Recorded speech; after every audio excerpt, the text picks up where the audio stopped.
Hi there. In this video, I'm going to do a pretty quick introduction or quick outline of section 9.5. This is one of these sections where ideally we would really go into depth, but our time is limited. And I want you to know the basic facts from this section, but we might not prove as much or ask as much as I would in a normal year. So this section is about different kinds of quadrilaterals. So we'll remind ourselves that a quadrilateral basically is just a four-sided figure in the plane.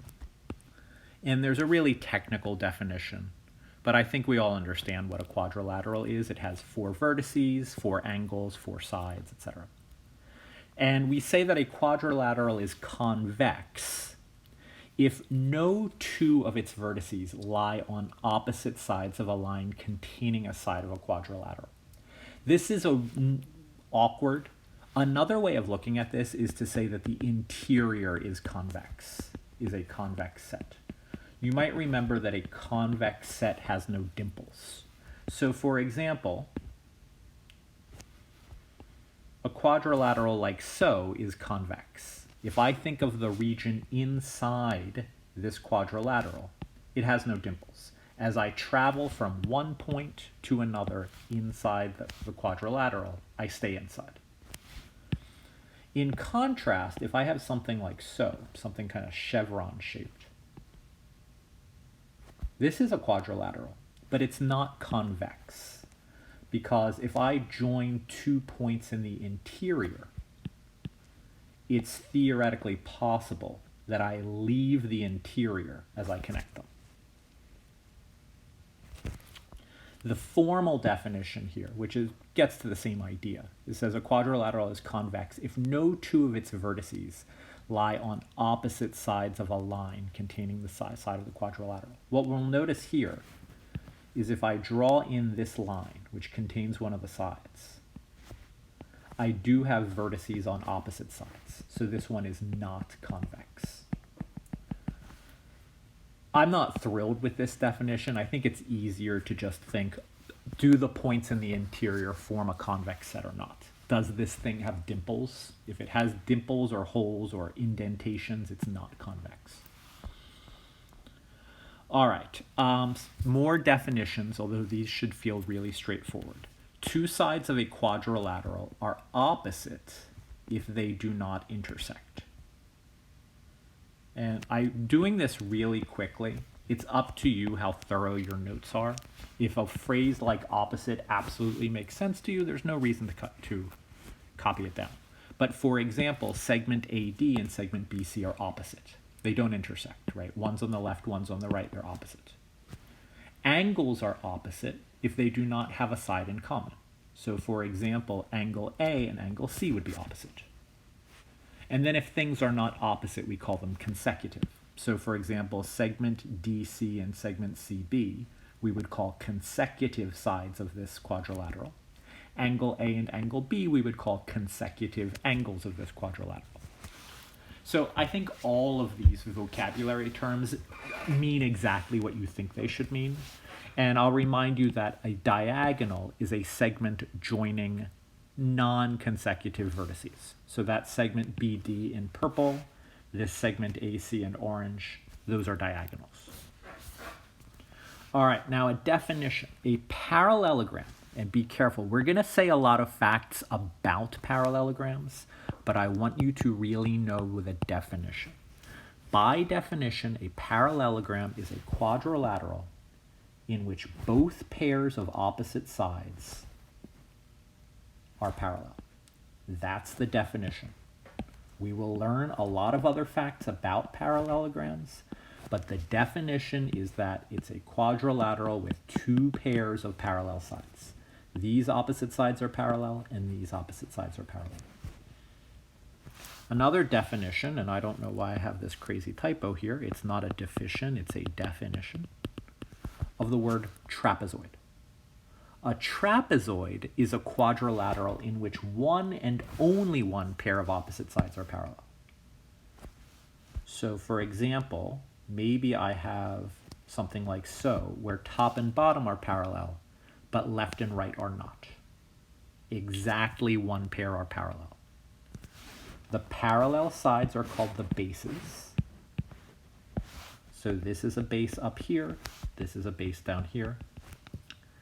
And the segment joining the midpoints of the non-parallel sides is called a median. I can draw this better.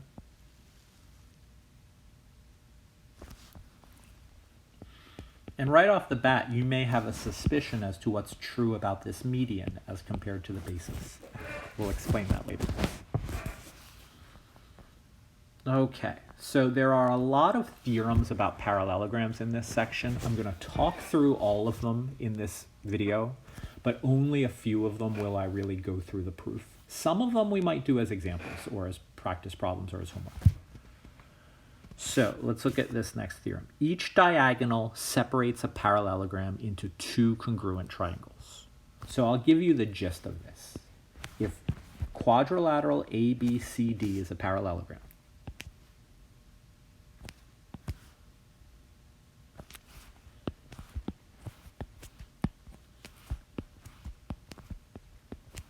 then triangle ABC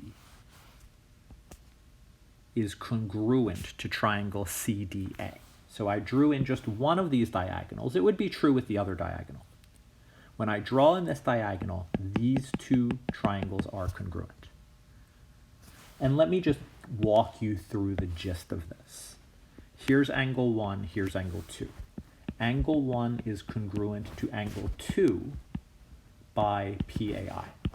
I have parallel lines, I have my Z, the alternate interior angles will be congruent. We'll call this 3 and 4. Angle 3 is congruent to angle 4 also by PAI, but because of a different set. Here I sort of have this N shape with angles 3 and 4 as my corners. So they're both PAI, but they're from different pairs of parallel lines. And AC equals CA by reflexive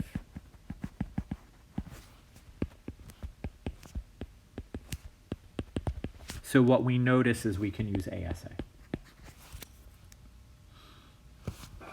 That's the gist of this. But then, once we know that these two triangles are congruent, by CP/CTC, I know that segment AB would be congruent to segment CD, and I know that segment BC would be congruent to segment AD. So I have this theorem that says in a parallelogram, any two opposite sides are congruent. That's not the definition of a parallelogram, but it is something that's true in a parallelogram. If you draw a parallelogram, opposite sides will be congruent. And we have a corollary here that says if two lines are parallel, then all points of each line are equidistant from the other. So the idea is if I take A and B, and I measure how far is A from this bottom line, and how far is B from that bottom line, those will be equidistant. And the reason is we define distance from a point to a line to be along a perpendicular. So we're given that the top and bottom are parallel. Because we have a line with two perpendiculars, left and right will also be parallel. So this thing here is a parallelogram, and in a parallelogram, opposite sides are congruent. So we would know for sure that AD and BD are the same length. AD and BC are the same length. So this is something that we feel is true about parallel lines. The distance between parallel lines is always the same. That's not the definition, but we've just proved it. And we would call this the distance, right? Whatever distance you get here is the same as the distance here. It would be the same as the distance here. So we just call that the distance between the two parallel lines, because it doesn't matter how you measure it. All right, other things that are true. In a parallelogram, any two opposite angles are congruent. Going back to here, that's true from the CP/CTC. These triangles are congruent, so angle B would be congruent to angle D. In a parallelogram, any two consecutive angles are supplementary. Hopefully you can figure out why that's true. The diagonals of a parallelogram bisect each other. So I'm not going to prove this, but I'll just give you a hint as to thinking why it's true. If I draw this in and I draw this in,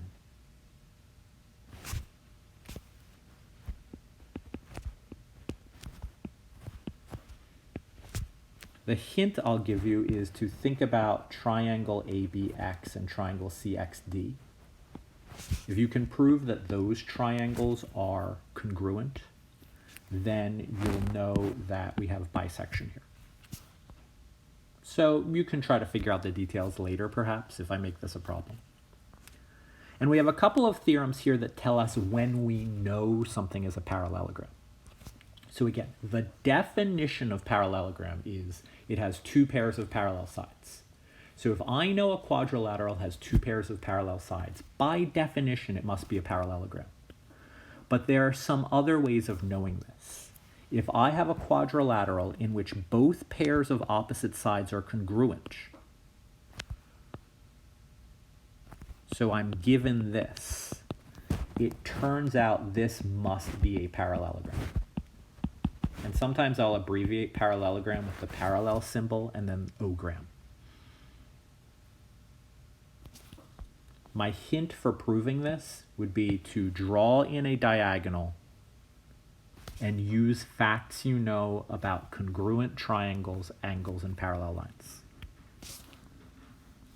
Theorem 920 says if I have a quadrilateral where two sides, that is one pair of sides, if I have a pair of sides that is simultaneously congruent and parallel, right, it's the same two sides are parallel and congruent, then this must be a parallelogram. And again, the trick is maybe if I draw in a diagonal, I can use some things I know. We'll do some of these in class as practice problems. Another one, if the diagonals of a quadrilateral bisect each other, then we have a parallelogram. So if I start, let me draw this a little bit better. If I start with this,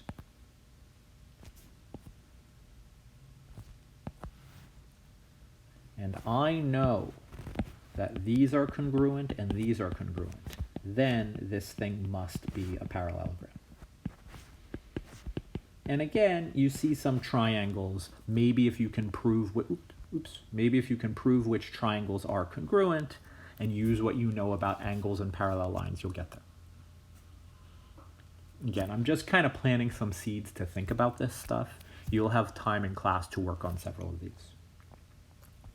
All right, and then we have one more theorem here called the midline theorem. So the segment between the midpoint of two sides of a triangle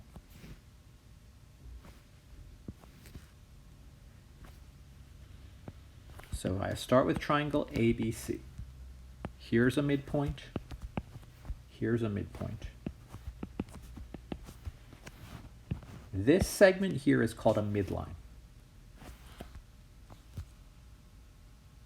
And here's what's true about that midline. It's parallel to the third side.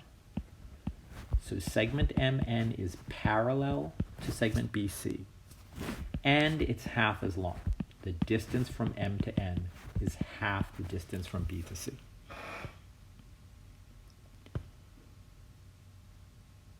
And the trick for this one would involve drawing in this midpoint and connecting here and connecting here. So just the general idea. Again, I'm not going through this in detail. But when I do that, I now have this diagram that has within it 4 congruent triangles making up the big triangle. Triangle ABC has now been decomposed into 1, 2, 3, 4 triangles, and you'd be able to explain why all of them are congruent to each other. And as a result, you can prove this. Again, I'm not going to go into all the details. I want you to know this is true. It probably feels right once you see the picture. Maybe we'll have some time to do the proof. Maybe not. So I know I threw a lot at you. Let's just quickly summarize. What I absolutely want you to know is the definition of a parallelogram. I want you to know the definition of a trapezoid. And then I want you to have an understanding that by combining what we know about theorems about parallel lines, theorems about angles, theorems about congruent triangles, there are all these different facts about how parallel lines and congruent angles and congruent segments are all relating to each other. You don't necessarily have to have all these theorems at your fingertips, but I want you to realize that a lot of different interesting things about parallelograms are true. And as we move forward, you'll get a better sense of what we can explain and how we can use these in problems. So don't really panic if you don't think you have to memorize all of these. It's more like I want you to understand, oh, there are all these different ways of explaining why something is a parallelogram. And once I know something is a parallelogram, there are all these different things that I can say about its components. So that's it for this video.